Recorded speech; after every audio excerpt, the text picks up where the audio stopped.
En realidad son 4 versículos los que vamos a ver el día de hoy, el verso 12, 13, 14 y 15, ya a lo que algunos lo llaman la despedida. Pero a veces, como lo venimos estudiando verso a verso, que es bueno porque tenemos todo el contexto, pero también a veces de domingo a domingo, domingo a domingo, nos hemos pasado casi ya más de un mes y de pronto como que podríamos pensar que son temas aislados y no es así, es una sola carta la que ha escrito Pablo a Tito.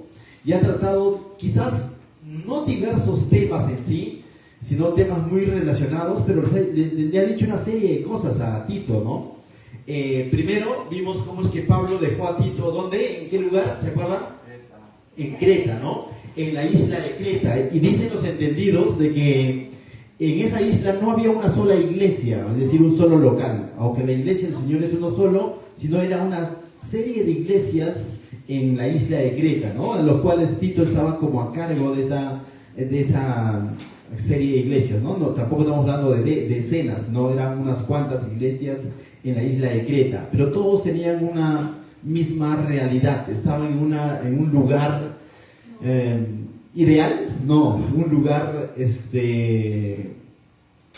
vamos a decirlo así, ¿no? Un lugar donde la cultura cretense daba mucho que desear. Eran malas bestias, eran glotones, mentirosos. Entonces la iglesia estaba en ese lugar donde de pronto la moralidad estaba por los suelos, los valores, la justicia estaba por los suelos, como en todo lugar en realidad. Pero en medio de ese lugar Dios había permitido levantar iglesia, y entonces Pablo le escribe a Tito, todo esto lo vimos en el capítulo 1, primero para que enderezca, para que de alguna manera, dice, para que establezca siervos, pero también para que enderezca lo que está incorrecto, ¿no? Entonces le dice que levanten líderes o siervos o ancianos, hombres de buen ¿qué? Testimonio, casados con una sola vez, o con una sola mujer, con hijos creyentes, que tengan conducta irreprochable, ¿no?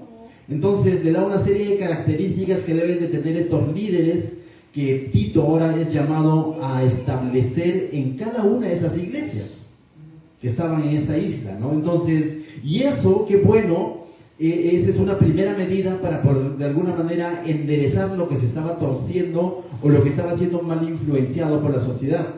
Pero en segundo lugar, eso también sirve como precedente para que a partir de esta carta, como la carta que también Pablo envió a Timoteo, las iglesias del Señor, las iglesias locales del Señor, a través de la historia, cuando una iglesia quiere establecer verdaderos liderazgos, verdaderos ancianos, siervos, por lo general lo que se hace es recurrir a estas cartas.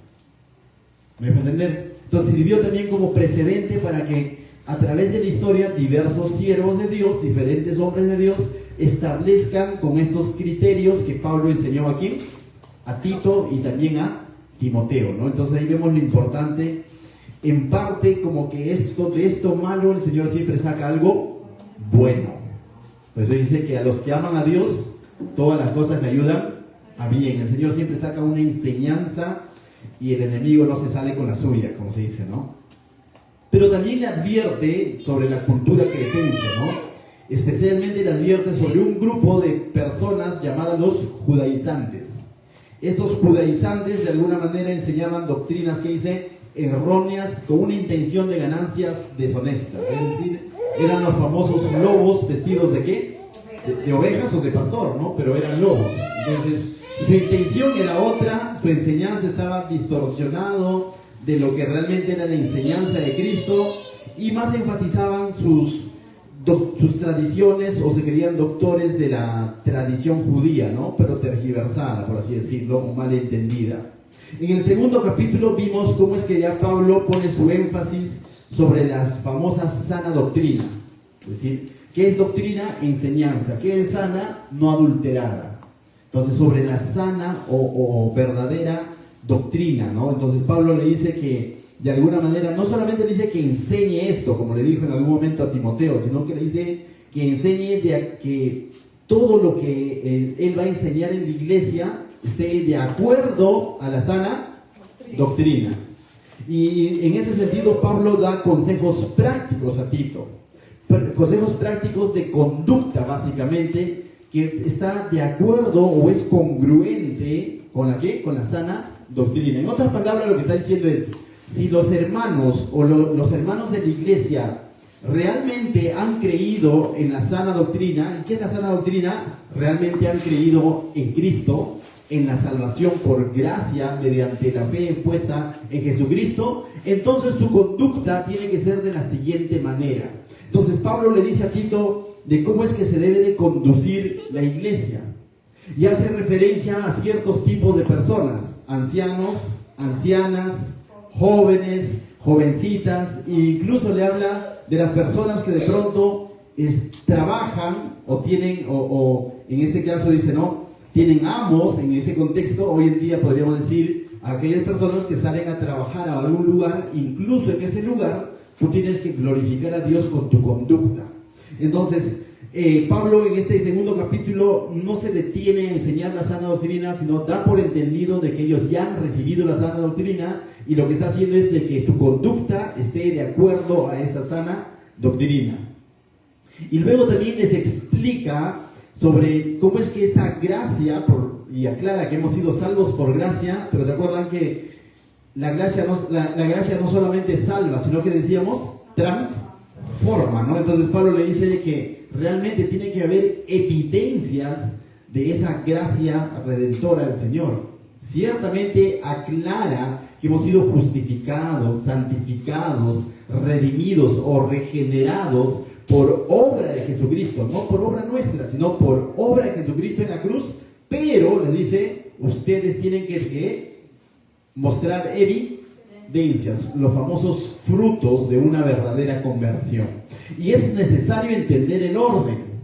Cuando se malinterpreta el orden, de pronto se cree que por lo que nosotros hacemos, si tú te conduces bien, si tú te comportas bien, entonces alcanzarás salvación. No, esa es una doctrina errónea, porque no somos salvos por lo que nosotros hacemos o dejamos de hacer.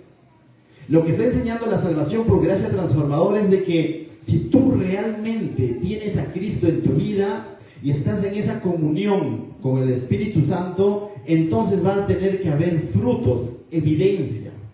Y eso es lo que también enfatiza en algún momento Santiago. Santiago no enseña salvación por gracia más obras, como algunos lo entienden.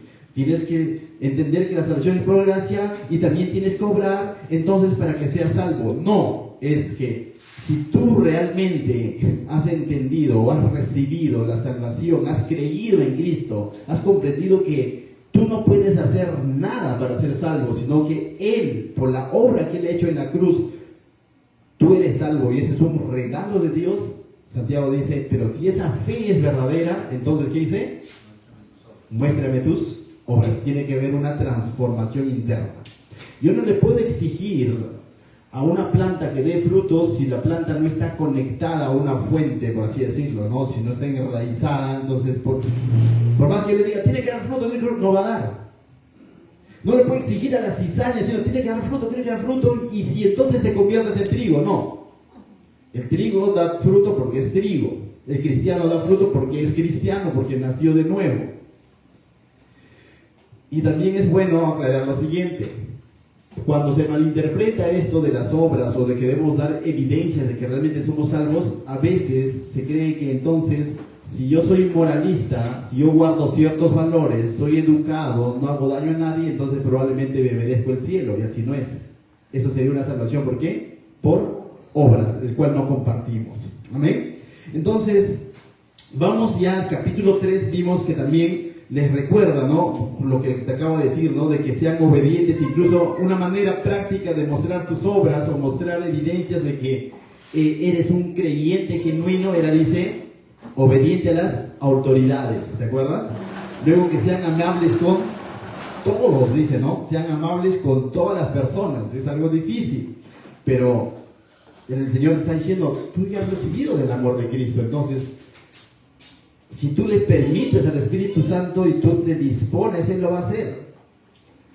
Mis hermanos, créeme que a veces es difícil de comprender esto, porque algunos dicen, no, pero el Señor lo hace todo. Y yo le digo amén a eso. Pero otros dicen, pero tú también tienes que poner tu parte. Entonces tú dices, ¿cómo es esto, no? El Señor lo hace todo, Y otro dice, pero tú también tienes que poner de tu parte. Yo creo que estos dos extremos nuevamente son malos. No son verdades contradictorias, sino son paralelas. El Señor lo hace todo, definitivamente. Sin la ayuda de Él, no puedes hacer nada. Pero el Señor también te ha dado ese libre albedrío, ¿no? Donde tú eres responsable. Por eso es que Pablo viene exhortando. Entonces, ¿por qué exhortaría? Diría, hermanos, ustedes ya recibieron a Cristo, el Señor lo hace todo, relájate, quédate ahí nada más. Entonces, estos extremos son dañinos, porque el Señor lo hace todo, es de que tú te das, bueno, no hago nada, el Señor lo hace todo. Si soy amable, seré amable, pues, y si no soy, porque el Señor no lo ha hecho. O pensar que tengo que hacer esto y depositas tu confianza ya en tus fuerzas. Tampoco es así. Ríndete al Señor. Incluso para entender la palabra persevera, no es un perseverar en nuestras fuerzas, es un perseverar en nuestra dependencia del Señor. Entonces yo creo que el secreto, bueno, no sé si no tanto el secreto, sino el punto está en que tú te rindas al Señor y le digas, Señor, ayúdame. Y que tú reconozcas tu incompetencia de poder hacerlo solo. ¿En nuestras fuerzas podremos ser amables? Sí, hay personas no creyentes que son amables. ¿Y a esas buenas obras se estará refiriendo el Señor? No.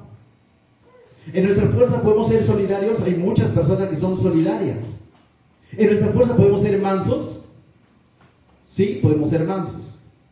Sin necesidad de ser cristianos. Tú puedes ser manso. ¿Pero eso te hace salvo? No. Pero si tú eres creyente, el Señor te dice, muestra ese fruto del Espíritu Santo. Se tiene que evidenciar. Pero en última instancia no pongas tu confianza en lo que tú has hecho. No, yo lo logré, el otro no lo logró. No, simplemente ríndete al Señor. ¿Amén? Entonces, hoy vamos a ver ya algo mucho más práctico, mis hermanos, donde Pablo prácticamente se va a despedir después de haber enseñado todo esto a Tito. Entonces, mira lo que va a decir Pablo. Pablo va a nombrar una serie de personajes, ¿no? Y dice lo siguiente. Vamos a darnos cuenta que Pablo no era individualista. Pablo, ya lo hemos dicho en más de una ocasión, tenía un equipo. En más de una ocasión habla de sus colaboradores. En más de una ocasión incluso dice, todos me han abandonado. O Timoteo se fue a tal lugar, o tal se fue a tal lugar. Siempre vemos a Pablo relacionándose con personas. Y esto nos debe llevar a una reflexión como cristianos que somos.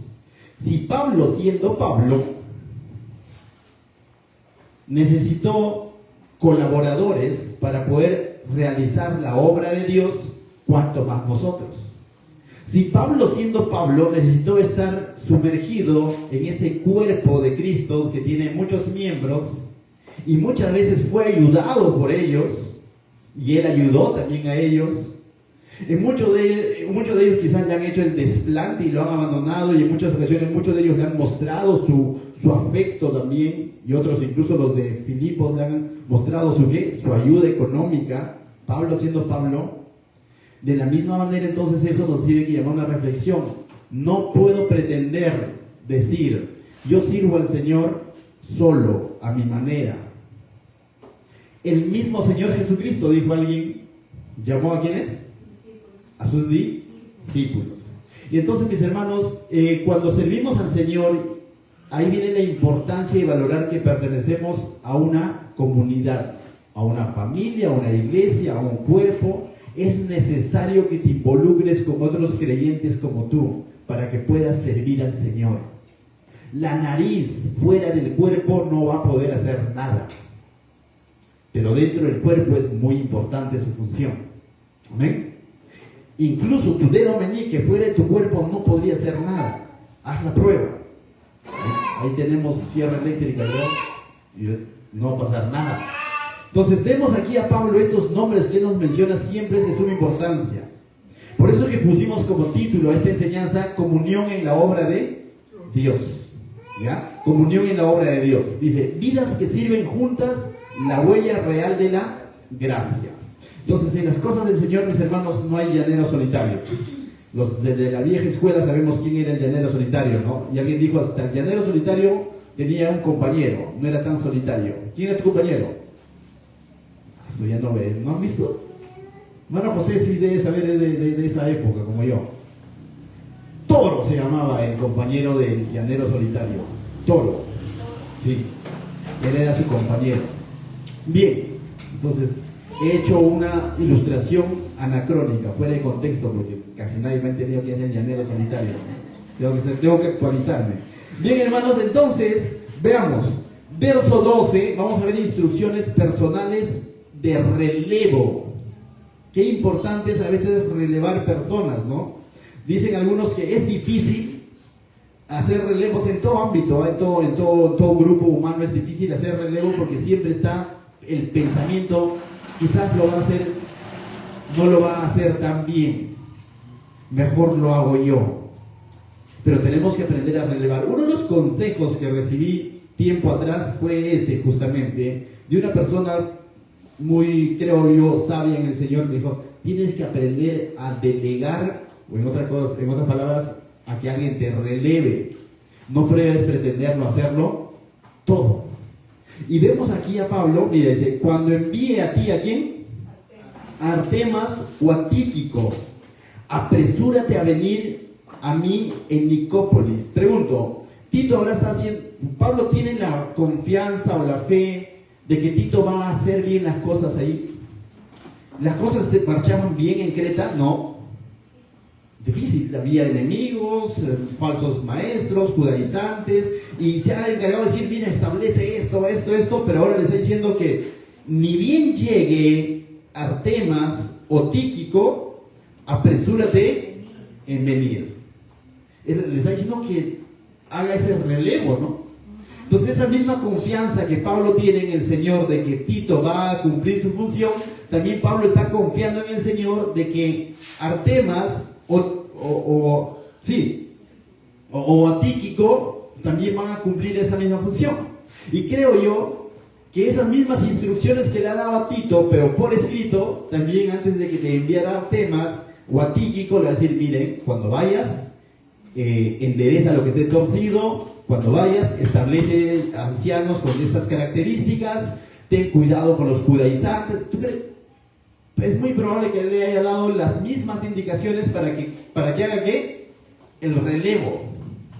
No creo que Pablo haya enviado a Artemas o a Tíquico diciendo, bueno, allá verán qué hacen.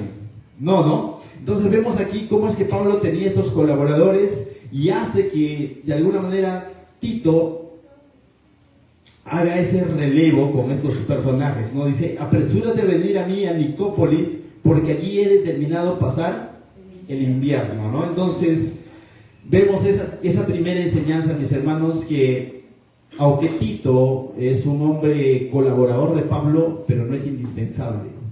Hay otros más que también pueden cumplir esa función. Recuerda algo, mis hermanos, a veces pasa esto. A veces el Señor nos va a permitir servirle en ciertas áreas o de cierta manera. Lo digo porque no lo he visto aquí en la iglesia, pero en algún momento en mi caminar cristiano he visto esto, ¿no? Que a veces el Señor nos usa, Gisela, nos usa de cierta manera y parecería de que si tú te vas o si tú dejas de hacer eso, la obra del Señor se va a destruir. Nadie va a poder hacerlo. Créeme que el Señor se hizo hablar y contar a un burro, ¿se acuerdan? A una mula, a un asno. No, el de Balaam, ¿no? ¿Sí? Lo puede hacer. Tú dices, no, pero es que... Escucha eso, ¿no? Pastores, que si yo me voy, ¿quién va a hacer eso? Como diciendo, mira lo importante que soy. Créeme que el Señor levanta. Digo porque personalmente yo mismo pasé por ese dilema cuando en mi primera iglesia donde recibí a Cristo, el Señor me permitió servir con jóvenes por alrededor de 2 a 3 años. El grupo de jóvenes creció, era muy grande, habíamos hecho lazos de amistad, y de pronto ya yo veía que el Señor ya nos estaba sacando de ese lugar, nos quería llevar a otro lugar llamado Pachacútec, y teníamos eso como, pero si es que nos vamos a Pachacútec, ¿qué va a pasar con los jóvenes? Y hasta que el Señor usó un hermano muy estimado por mí, el pastor Santos, nos dijo, la obra no es de ustedes, la obra es de Cristo. Así es que no creas que si yo me voy, ¿qué va a pasar? Si realmente Dios está poniendo en tu corazón a dónde llevarte, anda, ve a ese lugar, porque la obra no es tuya, la obra es del Señor. Pero sí, esté seguro que es el Señor el que te está llevando. Es el detalle, que es el Señor el que te está enviando. Entonces, mis hermanos, el Señor muchas veces va a hacer esos relevos y tenemos que ser maduros para poder asumir eso y entender y asumir nuevos retos. Yo creo que así como Tito ha pasado un tiempo en este lugar, ahora Artemas y Tíquico también van a tener un aprendizaje y también van a tener algo de parte de Dios que dar a la iglesia en Creta, ¿no? Luego, ¿qué dice? Verso 13. Va a hablar de un apoyo práctico de los obreros. Mira lo que dice. Acenas, intérprete de qué? Era un bravazo en cuanto a qué, a la ley, ¿no? Pero Pablo lo está diciendo que es un buen intérprete, ¿no? Dice, Acenas, intérprete de la ley, y Apolos. Ya han escuchado quizás de Apolos, ¿no? Mira, también estaba en Creta. Y a Apolos, encamínales ¿con qué? Con solicitud, de modo que nada les falte. Entonces ahora menciona a estos dos personajes, uno de ellos intérprete de la ley, y Apolos, donde también nos da otras características en el libro de Hechos, que también era muy elocuente, dice, ¿no? O sea, era muy elocuente. Incluso dicen algunos que era mucho más elocuente que Pablo. Es por eso que cuando Pablo llega a Corinto, algunos decían, ¿yo soy de quién? Porque Apolo estaba de moda. O sea, tenía muy buena retórica, dicen algunos, ¿no? Entonces, pareciera que ellos dos también estaban en ese lugar. Zenas, intérprete de la ley, un estudioso del Antiguo Testamento, y Apolos, ambos dice, encamínales con solicitud, de modo que nada les falte. Cuando dice encamínales, ¿qué significa? Envíalos. Pero, enviarlos, pero mira, Pablo, hay falsos maestros, hay judaizantes, y me vas a dejar a mí. Bueno, en última instancia, voy a dejar a Tíquico y a quién? Artenas, ¿no? Y mejor que se quede Apolos, mejor que se quede Zenas, porque ellos son referentes aquí en la iglesia. Pero bueno, a veces el Señor tiene que hacer eso para que se levanten otros, porque si no, todos vamos a estar cómodos. Entonces a veces el Señor tiene que hacer eso. En uno de mis viajes que tuve a Trujillo, justamente aprendí ese principio, ¿no? Y digo, algún día llegará. Aún no ha llegado, creo yo, pero sí me puse a pensar y dije, algún día llegará. El pastor Cory, que es el pastor de Calvary Chapel allí en Trujillo, decía lo siguiente, que él tiene no es una ley, ¿no? Sino tiene una forma, por así decirlo, ¿no? Que cuando envía a sus nuevos siervos que se levantan como pastores, tienen un instituto bíblico y los envían a abrir nuevas iglesias a la CEL o a diferentes lugares, dice que él envía lo mejor de su equipo. ¿Qué significa eso? Que siempre se forma un equipo de siervos, ¿no? Y él lo envía con lo mejor de su staff, como lo llaman ellos en inglés, ¿no? Y eso le exige a él a levantar nuevos siervos, y también exige de alguna manera a esos siervos ahora de alguna manera sembrar, apoyar al nuevo y por una temporada, un tiempo, hasta que la iglesia se establezca. Digo yo, he visto otros modelos, otros lugares donde a veces no es así. Anda a ver, hermanito, vamos a orar por ti, pero es como decir, ¿no? Pero a Julito, a Lucho, a Gabrielito, que tiene carro porque nos va a llevar a Santa Rosa, a ellos no te lo lleves. Anda, ve tú y ve, levanta tu propio liderazgo. Eso sería como decir, estoy pensando en mí y no estoy pensando en la obra del Señor o en lo que el Señor quiere hacer. Entonces, qué interesante es cómo es que estos hombres que eran referentes, uno de ellos era estudioso de la ley, el otro era elocuente, y ambos dice, encamínalos. Y es más, le dice que nada les falte, que les dé todas las, por así decirlo, ¿no? Las condiciones, ¿no? Que les ayude para que nada les falte, y lo que, bueno, ellos habían sido llamados a hacer. Y ahora mira lo que dice el verso 14. Está muy alineado lo que está haciendo Pablo con sus recomendaciones. Dice, y aprendan también los nuestros, es decir, el resto de la iglesia, aprendan también los nuestros, ¿a qué? A ocuparse en buenas. Si tú haces un contraste, significa que los otros, a quienes van a salir, de alguna manera ya habían aprendido esto. Parte de las buenas obras es la enseñanza de la sana doctrina, extraída desde la Escritura, hasta aquel momento escrita en el Antiguo Testamento. Ahí tenemos a Zenas. Y Apolos, que también ya para este entonces, incluso, ¿te acuerdas que Apolos todavía estaba medio incompleto cuando estaba en Corinto? ¿Se acuerdan? ¿Sí? Aún no hablaba del Espíritu Santo, no entendía muy bien y solamente él se guiaba por lo que estaba escrito hasta aquel entonces, o por lo que había escuchado de Jesús. Y Aquila y Priscila son los que de alguna manera le instruyen a Apolo, ¿no? Siendo Apolos. Pero aquí ya vemos que ellos ya van a salir y ahora dice, y al resto, a los nuestros, dice, aprendan también a ocuparse en buenas obras para los casos de necesidad. ¿Se dan cuenta, mis hermanos, que cuando aprendemos a delegar y a emprender que ciertamente somos llamados a trabajar en comunidad, pero nadie es propiedad de nadie? En última instancia, ¿somos propiedad de quién? Del Señor. Y tenemos que siempre ver eso, que lo que vamos a hacer glorifica a Dios y permite el avance del ministerio, el avance de la obra. A veces nos aferramos, no, yo me quedo en canto y de aquí nadie me saca. Podría ser. Es un ejemplo, ¿no? Y dice, uy, pastor, está poniendo un ejemplo, hermana Sofía y Pati nada más. No, pero es un ejemplo que puedo hacer, ¿no? Pero son dos. Pero es un por decir, no significa que esté sucediendo, ¿no? Pero sí vemos de que aquí ellos están dispuestos a hacer ese relevo y entonces eso va a permitir que los otros también se ocupen en las buenas obras para los casos de necesidad, para que no sean, ¿qué dice? ¿Sí? Fruto. Entonces, eso incluso es se crea una oportunidad para que los demás comiencen a mostrar ese fruto del Espíritu Santo que está haciendo en su vida. ¿Amén? Finalmente, mis hermanos, viene la parte de la bendición final, dice, ¿no? Y todos los que están conmigo, ¿qué dice? Y te das cuenta que Pablo mismo no estaba solo, sino tenía una serie de colaboradores que de alguna manera estaban cumpliendo también quizás ellos una función, porque Pablo de alguna manera, aunque está preso y donde él estaba, siempre de alguna manera, recuerda, él siempre estaba formando iglesia. No, pastor, ¿pero dónde quedaba su local? No, o sea, sabemos nosotros bien que la iglesia no es un local, es un grupo de personas llamados por el Señor que se reúnen para servir al Señor, para glorificar al Señor. Entonces, de alguna manera, cuando Pablo estaba en la cárcel domiciliaria, según Hechos 28, vemos, ¿no?, de que él, dice, lo visitaban y él predicaba largamente sobre Jesucristo. Esa es iglesia. Iba a otro lugar, estaba predicando hasta largas noches, hasta que un fulano se cayó del tercer piso, Eutico, ¿no?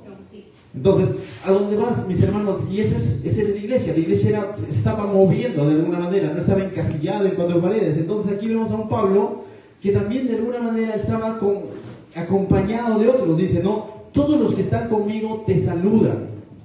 Saluda a los... Mira, es interesante porque no solamente dice, y cuídate Tito, sino para que Pablo esté escribiendo a Tito, esto es importante, mis hermanos, o es bueno notarlo, significa que de Tito, no solamente Pablo sabía de la existencia de Tito, sino cada uno de los hermanos que rodeaban a Pablo. ¿Me va a entender? ¿Sabían de quién? De Tito. Y eso es bueno. Eso es bueno, mis hermanos. Por eso es que más de una ocasión nosotros tenemos un grupo de WhatsApp en Santa Rosa, para los hermanos de Santa Rosa. Es importante que los hermanos de Santa Rosa, por ejemplo, sean saludados no solo por el pastor y digan, solo el pastor se acuerda de mí o no se acuerda de mí. Ese grupo está abierto. Ustedes también pueden decirle, hermano, hermana, ¿cómo estás? Escribir, saludar, mandar un mensaje, que vean que tienen una familia. Amén. Eso es bueno porque te hace sentir parte de algo. Te muestra que tú eres parte de alguien, de un grupo, de una familia. Eso es importante, mis hermanos. Yo les he contado de más de una ocasión, cuando de pronto, yo sé que hay personas que yo ni conozco, pero están orando por nosotros. Y ni nos conocen, quizás a muchos de nosotros, incluido a mí, personalmente no nos conocen. Me reúno de cuando en cuando con la hermana Mariana, la hermana Flor, la hermana Soledad, la hermana Adela, que a veces me llama y conversamos, largo y entendido, el pastor Santos, tú, también ustedes saben, y siempre dice, estamos orando por ustedes, y a veces me hacen preguntas puntuales, como diciendo, ¿y cómo está Julio César? Y ellos quizás nunca lo han conocido a Julio César. ¿Y cómo está tu suegro? Y tal vez ni siquiera la conocía a mi suegro. ¿Y cómo está Luis? ¿Y cómo está Gabrielito? ¿Sabes por qué? Porque nosotros les hemos hablado de ustedes.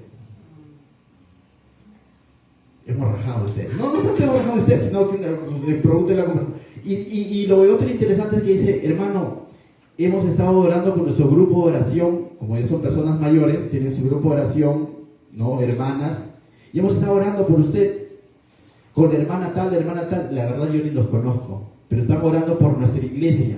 Pero qué bueno es saber que la iglesia entonces no es por lo que nosotros estamos haciendo, es porque cada persona está siendo usado por el Señor. Hemos estado orando por la consola, ¿se acuerdan que se malogró? Y una hermana dice, está orando el pastor por su iglesia y quisiera bendecir con algo. Y yo le digo, hermana, no, ahí le mandó una ofrendita. Exactamente fue para reparar la consola. Y yo le dije, justo se nos ha malogrado la consola. Hace tiempo siempre Sofía decía, siempre sería bueno, para no estar así, tener como una pantalla enfrente, ¿no? O sea, como que tener algo, y estamos con eso, bueno, pues no, si se junta un poco, compraríamos una pantalla para poder ver. Hace poco fui a visitar a una hermana y justamente, pastor, venga, que tengo ahí algunas cosas de ropitas para la Santa Rosa y todo eso, y después dijo, llévense esa pantalla. Y yo, ni bien dijo, llévense esa pantalla, yo ya sabía dónde iba a ir. O sea, ya sabía, pensaba colgarlo en realidad, pero he fallado por un poquito porque no había percatado que hay un lugar donde colocarlo. Mis hermanos, ahí es donde el Señor te muestra que la iglesia no es solamente lo que tus ojos ven. A veces pensamos que los hermanos de la iglesia son lo que nuestros ojos ven. Muchos de estos que estaban acompañando a Pablo y estaban enviando saludos para Tito, es muy probable que ni siquiera conocían a Tito. Pero por lo que Pablo les ha hablado sobre Tito, ya saben quién es Tito. ¿Me va a entender? Y entonces esa es comunidad, eso es servir a Dios y entender que es importante la comunión en la obra de Dios. No podemos pretender servir a Dios de manera aislada, yo solito desde mi trinchera, no, sino todos pertenecemos a una misma familia. Saluda a los que nos aman en la fe, saludos a los que nos, ¿qué dice? Nos aman en la fe. O sea, la iglesia de Creta, también Pablo está asumiendo que la iglesia de Creta aman a Pablo y a compañía. Entonces aquí hay una reciprocidad, ¿no? De ida y vuelta. La gracia sea con todos ustedes. Amén. Y justamente una de las cosas que Pablo ha enfatizado en esta carta es la gracia que salva y esa gracia que transforma vidas. Y esa gracia que transforma vidas debe mostrar evidencias. Y ahora le está dando, es la despedida típica o el saludo típico, ¿no? Pero él lo está haciendo ahora en la despedida. Dice, la gracia sea con vosotros. Es decir, vivan en esa gracia de ser creyentes, en esa gracia de ser nuevas criaturas, en esa gracia de ser la familia de Dios. Y finalmente el amén, que es así sea. Así es que, mis hermanos, el Señor nos está llamando a varias cosas. Para resumirlo, si tú ya has recibido, has percibido en tu vida la gracia de Dios, si ya lo has hecho, recuérdalo constantemente, que no es licencia para pecar. No es decir, bueno, la gracia de Dios es un regalo inmerecido, Él me va a salvar por gracia, entonces voy a vivir como sea, igual el Señor me salva. No, esa es una mala interpretación de la gracia. Si realmente tú ya has percibido en tu vida la gracia de Dios, esa salvación por gracia, entonces sé recíproco con Él. Tengamos corazones agradecidos. Que nuestra vida esté siendo transformada por esa verdad y que se muestren evidencias prácticas. Y todo eso va a ser posible solamente que en un contexto de comunidad. ¿Cómo puedo ser amable si yo me desconecto de la realidad, me desconecto de mis próximos, de mi prójimo? Yo soy llamado a ser amable, pero ¿con quién? Primero con el prójimo, ¿no? ¿Han escuchado el gran mandamiento de Jesús? Ama al Señor tu Dios con toda tu mente, con todo tu corazón, y a tu prójimo como a ti mismo. Muchos a esto lo llaman el mensaje de la cruz, ¿no? Ese amor hacia Dios y ese amor hacia ¿quién? A los hermanos, a la familia espiritual. Pero es interesante también entender esto, que podríamos decir con la boca, yo amo a Dios, y eso nadie lo va a poder comprobar si es cierto o no es cierto. Es que hermano, usted no sabe, yo en mi habitación cuántas horas oro al Señor y le adoro y todo. Bueno, lo respetamos y no soy quien para juzgar y decir, no lo haces. Pero hay algo que es mucho más visible que eso, que es, ama a tu prójimo como a ti mismo. Y eso se da en el día a día, en el trato, en el interés por la persona, en la entrega que tú haces. Recordemos que el amor muchas veces es sacrificial, muchas veces es desprenderse. El amor es, en realidad tendríamos que hacer toda una noche para hablar del amor, pero el amor no busca ¿qué? Lo suyo. El Señor Jesús no se aferró, dice, a su divinidad, a su gloria, sino se despojó por amor a ¿quién? A ti y a mí. Y de esa manera es que ahora nos está llamando a nosotros a vivir, mis hermanos, en comunidad, ¿sí? Entonces, no seamos o no tengamos una fe infértil. ¿Qué es una fe infértil? Una fe sin frutos. Pablo aquí en la última parte ha dicho, para que no sean sin fruto. En otras palabras, nos está llamando a que mostremos ese fruto natural que debería salir de parte del Espíritu Santo obrando en nuestra vida. Vamos a orar ahí en otros lugares. Padre, te doy gracias, Señor. Y te damos gracias, Señor,